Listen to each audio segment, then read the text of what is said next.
Hello and welcome everyone to our next episode of Help and Trade podcast, where we give space to entrepreneurs and their startups. My today's guest is Russell Jones. Russell is an entrepreneur here in Basel. He is also part of the Basel Impact Hub, and he is working on an educational platform of the future, I would say. And Russell, if you don't mind, please introduce yourself, because there is so much more that you can tell and share with our audience. The stage is yours. Thank you, Stefan. Yes, my name is Russell. I am creating an education platform, or more precisely an education marketplace. And yes, it's targeted at the future, at a sustainable future. And I think that's where there's some differentiation as to what sustainable really means and how we're going to go about creating that future. Definitely. I have a lot of questions in regards to that, because I never heard about sustainable educational platform to begin with. But first things first, Russell, as an entrepreneur, how did you even begin? What was your start? What was the history that led you up to the point where you said, now I have to create a platform which educates people? You know, actually, it's a few decades old. Now I'm giving away my age, but it really started when I was living in Japan. I had taught English like so many people, and just actually wanted to go there for a year. Well, I ended up staying 7 years. After a year of teaching English and German, I found that I myself wanted to continue my education. So I was looking for ways to do so at a master's level. I found that there were few options in Japan for someone who, wanted to study in a master's program in English, because my Japanese was not quite sufficient. So I was looking at programs there and found very few. And I thought, if I'm having this problem, probably some of the expats that are in Japan are having similar issues. I did some checking, and I found that at that time, what we called correspondence study, today we say digital learning or online learning. Before that, we called it distance learning, was kind of taking off. Well, correspondence study had been around for quite a while, and they had kind of perfected it, but it was through the mail. And I found that a lot of the expats and the Japanese professionals there didn't know about the options of continuing their education while they were in Japan, or in the case of Japanese people, while they were working. So in most cases, they would go abroad for an MBA and have to give up their job. So did some research, through snail mail. I contacted about 200 different universities and colleges and got course catalogs. And anyway, so I developed this consulting business around basically disseminating information about these various master's programs. And we got some national coverage through the Japan Times and so on. That was a nice idea. This was pre-internet. So we're looking at like 1992 or so. And the internet really became popular in 1994 or so in Japan, perhaps a bit earlier in the US. But and the internet really changed everything, because suddenly information became freely available and not quite searchable at that point. But so my business model had a bit of a problem there. I found there would be less need for it. So that I kind of put that idea on hold, even though I still believed that there needed to be more information about the various options. That was the spark of the idea. That was the beginning where I became interested in education and the various opportunities. I'm driven by and find much enjoyment in finding new options, things that people haven't thought about before. It took a decade or two before you actually transitioned then to the entrepreneurship?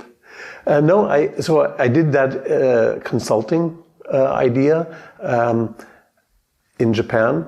And then in the US, I went to the US and studied instructional design, so learning design and education technology and computers, as everyone was studying then. And then there was other projects that I continued then.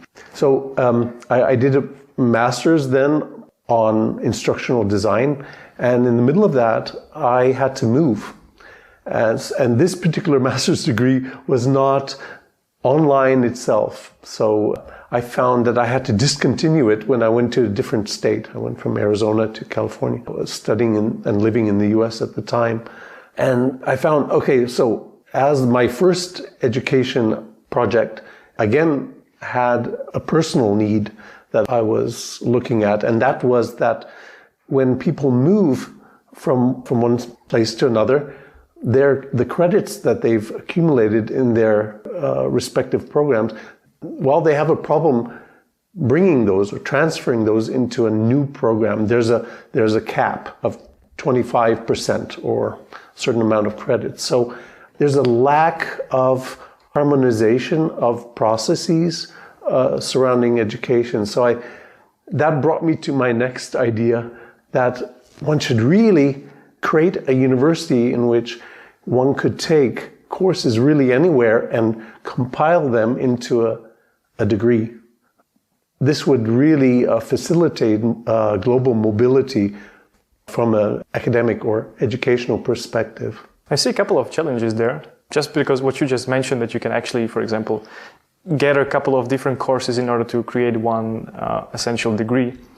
I'm just thinking but there are certain specific educational paths where you want to rely that the person actually took all the information possible in only that path. Say, if an engineer was about to take courses in ethics or law, that would be questionable for me personally, if it was the right choice in order to become the greatest engineer possible, or was he supposed to fill his program just with engineering courses? But I just don't know. You look at master's programs and they, even, let's just take MBA programs. There's no MBA program which is like the other. They all have their own perspectives. You may have an MBA program that focuses on the pharmaceutical industry, or another that focuses on banking or so. So they have your traditional set of courses, and then they have electives. So they have strategic marketing, operations, finance, and so on. Okay, maybe with the MBA program is a bit more predictable than with other subjects, but one could easily offer a set or many optional courses that you could put together like Legos towards a degree. Of course, all of the courses would have to be accredited, and you'd have to have a basis course before you take an advanced course and so on. So, but that's just a matter of organization. But the benefit would be that you would have a lot more mobility, and people wouldn't be wasting half of the degree that they basically lost because they had to move for professional or personal reasons. It certainly sounds like it solves a lot of problems that the educational system does have. So my question on that spot is, where does your platform come in the whole? So these were the earlier years, and kind of whet my appetite on distance learning, on really looking at conventions that are done by academia, and looking behind the scenes, kind of what are those conventions built on, and I find that it's often protectionism, that universities want to secure a student. And that's one way of doing it, is say, well, if you leave here, only a percentage of your degree will be transferable. So, and by the accreditor, there's also, so I think there's some politics involved in that. A university like this would have to be accredited by higher than a national or state level. So anyway, the point is, that kind of whet my appetite on the needs of an education program. And my current project is College for a Better World. There, I make available or compile courses that have an impact on society. And the vision I follow, and this is from the Pachamama Alliance, is to create an environmentally sustainable, spiritually fulfilling, and socially just human presence on this planet. We are seeing a whole host of problems. It's really wicked problems are interrelated problems. And I think through learning we can unlearn the principles or what got us into the current mess we have. And I'm not talking about Corona, but I'm talking about inequality, for example, or the climate crisis. So we can't expect to solve the problems with the same thinking that got us into the mess. And so we need to unlearn, and we need to learn new sustainable ways of thinking. So I'm going to promote through my marketplace courses and programs, even tutorials that have this new frame of mind that will take us into the future, into a sustainable future. That sounds very inspiring. There is also a lot to digest, to be honest. It requires also a lot of information from your side, on the side of the recipient, to understand that the courses that you're about to offer, those are not the usual courses that you have in university where you have to learn things by heart and you get graded on your capability of learning by heart or just on your analytical capabilities. But there is way more, it goes more into depth, I would say, of also human psyche and what makes humans humans, if I see it right. No, that's absolutely true. So sustainability, the human side of things.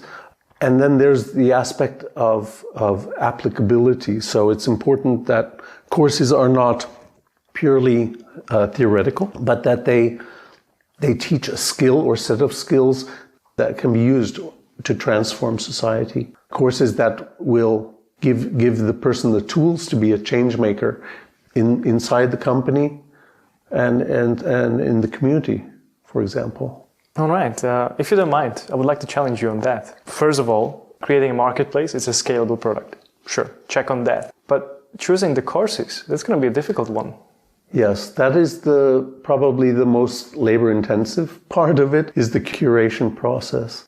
So I think we will do as much upfront as possible, and that would be, for example, to create a manifesto in which we say, well, what does it mean to be environmentally sustainable, spiritually fulfilling, and socially just? What is such a human presence? What does that mean? So we would try to, and that's the task I'm currently doing, is to create a manifesto or to put into words what this idea of mine is, and then really just hold the providers accountable for the learning opportunities that they post in their listings on the marketplace.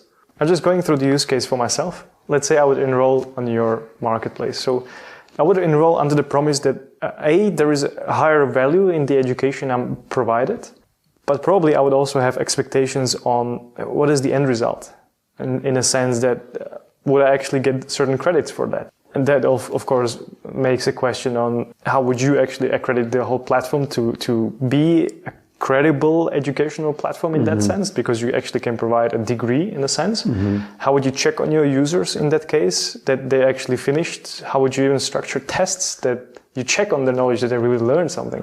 Because I assume that the whole vision will become more tangible if that structure is at place, but also will make it way more, how to put it, attractive for people to enroll. Maybe I should have said beforehand that the courses and programs are from existing providers. So a university may put a listing of their existing program online, and these would be an accredited program. So if an online university put their program in a listing on the marketplace, this program would have to be accredited. So if it's offering a degree, it can't be a diploma bill, for example.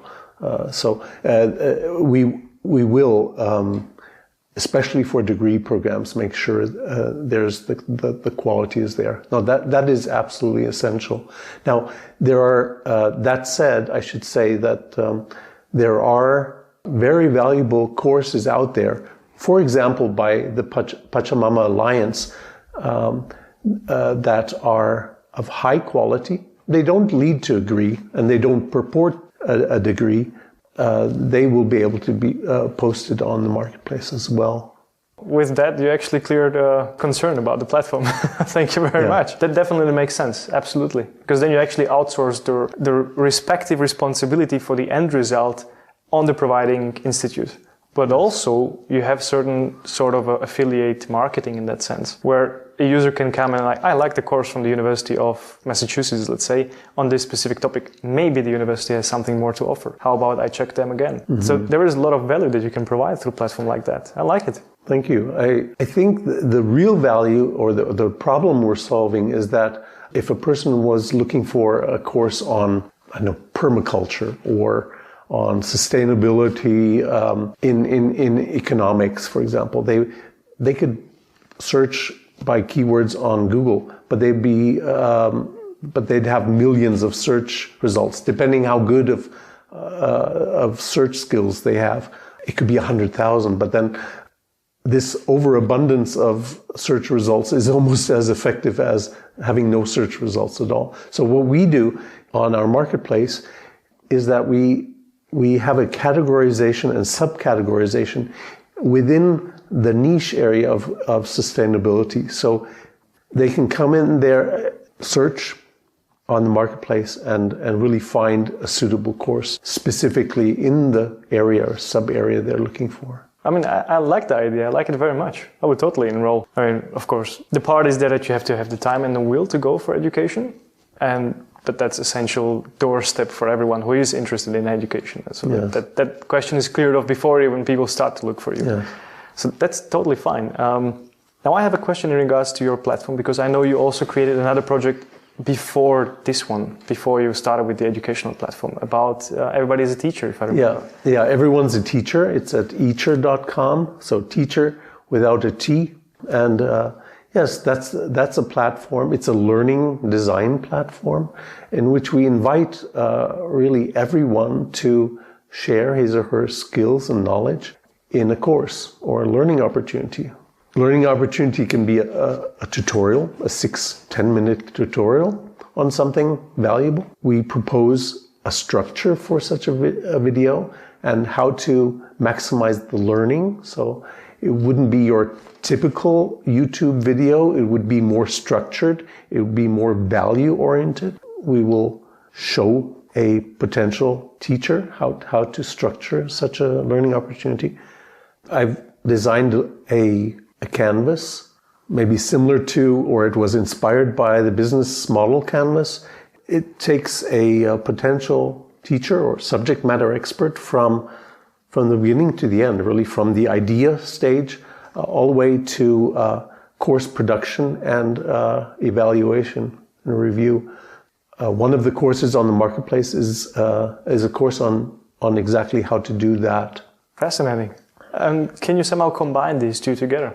Yes. So we want not only to have providers such as universities, NGOs with a learning function, but also individuals that are subject matter experts in something, or enthusiasts. One doesn't have to be an expert really. You just need to know something about a subject more than the learner. I got it. So let's talk more about the future of education, because that is your driving sort of force behind that. Yes. You have to have a strong belief that educational system needs a reform, and that's the driving force behind why you're actually creating a new educational platform. And you explained that at the very first start of the podcast, where you said exactly where you see the problems. Great. Now the question is also, what do you think, how is the education going to develop overall? Is it going more into the direction of online courses, or the university is still going to have their same value as they can provide now? Or is there something as a mixture going to happen in the near future? How does the whole situation with Corona now come in? Can you foresee something on that level? And I'm sorry for too many questions, but I'm just a curious person. Of course, education started face-to-face, and then there was correspondence study and online courses, and then the pendulum swung kind of into the direction of everything online. Okay, then now it's swinging back towards kind of the middle, and we realize we need this interpersonal interaction. We're humans. We need contact with other humans. So we're setting up our marketplace to be local and online. So we will advertise courses in Basel, in Zurich, and hope to expand that way, keeping a focus on the locality as well as on online options. Now with Corona, and we're said to be at the very beginning of this crisis, honestly, I cannot say how it will affect us. I think it will highly likely give a boost to online options for learning. And maybe it will spawn a better or higher level of interaction within online learning. I mean, people were saying, oh, let's have an online coffee or let's have an online beer together. So I think there will be maybe more effort to really humanize this online experience. I imagine that we will need to do that. How we will do it, I'm not exactly sure. But I think if we're all in this boat together and we all need human interaction, we need it to flourish. And that's part of the immune system we're building also is we will have to find a way that we can maybe not fully, but replace or find online options that will give us what we need in terms of human interaction. It'll be very exciting to see what form that will take. I can say on my side that I will certainly give much thought to how that might happen. I'm very much looking forward to any sort of execution on your ideas that you have to make it more humanized interaction, because I know from my experience, sitting in front of a computer the whole day and you have to stick in front of video conferences the whole day is not a pleasurable experience. It sucks, to be honest. And you just really wish to go out and you really wish to go for a coffee, to sit where there is the rush of the coffee place, or that you hear at least other people speaking. Otherwise, it gets very depressive very fast. Yes. And so I'm really wondering, so, all right, now we have the wave where everybody is praising the video conferencing. This is such a great experience in the first 2 weeks, maybe first month. But afterwards, I expect a backlash in that people will not be so willing to go for video conference just because it can be a pain in the ass long term. Of course, it is also the future. And I think, as you said, we have to find a way where we actually humanize the experience. Yes, I think we can go only so far. We need the human touch. I mean, we need the handshake. We need the hug. That's human. I don't think we can replace that. Now, maybe we can find ways that people can move while they have a video conference, that they're not stuck, that maybe we have technology that can follow us around audio-wise and video-wise, so that we can move around, we can talk while we're doing things and still be considered responsible and contributing to the meeting. So I don't know exactly what form this will take, but it's an interesting experience or chance. We'll have to see what form this takes. Definitely. Russell, I have tons of many more questions, of course. The most pressing one is, far as I understand, you're in the proof of concept stage right now. So I assume there is a lot of knowledge that you need, a lot of input, advisory maybe. Is there specific people or skills that you're looking for? Right now I'm creating my minimal viable product. I do have a marketplace out there, and that will serve to prove or to disprove my concept. And then I will go from there. I would need a co-founder eventually. Right now I'm working with freelancers through Upwork.com from throughout the world, Eastern Europe, India, and they're helping me a lot. And then for some business issues, I go to Clarity.fm. I will be working like this to a certain extent, and then I will also want this human interaction and this. So I will need someone to bounce ideas off of. So eventually I will want to get a co-founder or partner. Sure. Yeah. And where can people connect with you? Well, you can visit me on LinkedIn. Look me up, Russell Jones in Basel. You can visit my website at betterworld.college. Or you can email me at russell.jones@yahoo.com. Great. Anything else you would like to share by our podcast to the audience? Any last messages, your vision? You can still use the time, please go for it. I just wish that everyone finds a way to stay sane in these Corona times and keep learning. Learning will help us broaden our mind and the possibilities and options that are out there. Russell, thank you very much for being a guest. I'm sorry we have half an hour format of our podcast, so as much as I have many more questions, we'll postpone it for the time after recording. Nevertheless, thank you very much for being such a great guest, sharing your knowledge, experience, your vision of the platform. And you're already working on it, so it's not just a vision. But overall, it was a great experience. Thank you very much for that. Thank you, Stefan. And for our listeners, if you appreciate what Russell does, go ahead, visit his website, his social media channels, just as well as check us on Facebook, Help and Trade, or Twitter, Help and Trade 1, or go for our webpage, helpandtrade.com, or our application. Again, Help and Trade, but differently written. So thank you for listening. It was a great experience, and stay tuned. Thank you very much. Bye-bye.